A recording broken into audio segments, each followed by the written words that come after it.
Today, I'm going to teach you how to paint a simple and then a more complex lavender flower. Let's get started. Alrighty, we are going to start with our palette. So here I have some Payne's Gray and some Simple Magenta. We are going to mix the Payne's Gray into the magenta to get a darker pigment. By doing this, you're going to get a nice bluish hued purple. Once you have that, move on to the next step. Alrighty, we now have our bluish hued purple. It's kind of a lavender color, but not quite. We will fix that later. We're going to start out with a number 1 round brush. I'm using the Princeton brand. Doesn't matter what brand you use, it's just the size I'm going to use for now.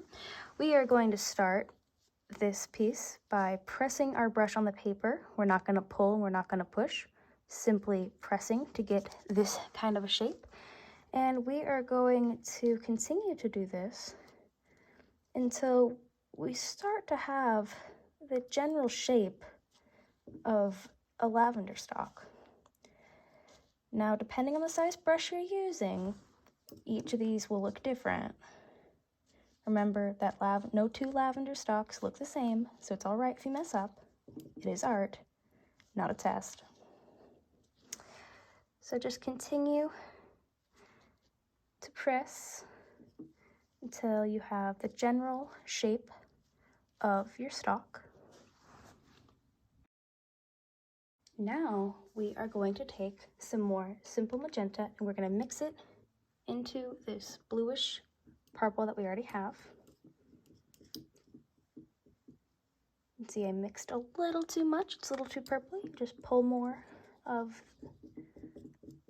Payne's Gray into it.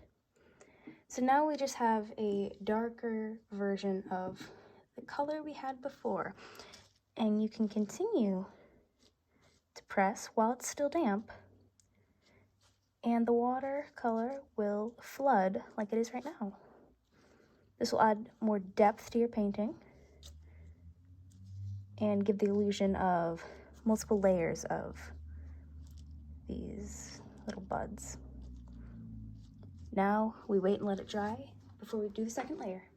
Alrighty, now that our paint has dried, we can start the second layer of these little blossoms. Same thing as before, we're going to just set the brush down on the paper. And you want to make sure the petals are going outward, not like straight up and down.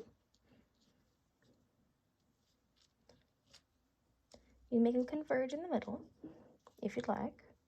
It is lavender, and no two are the same. And it is art, and it doesn't really matter if you mess up, because it's not a test.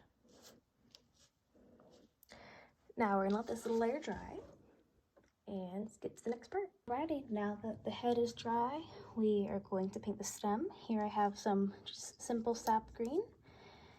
We are going to use the same brush as before, and drag the brush in a light motion downward, just like that.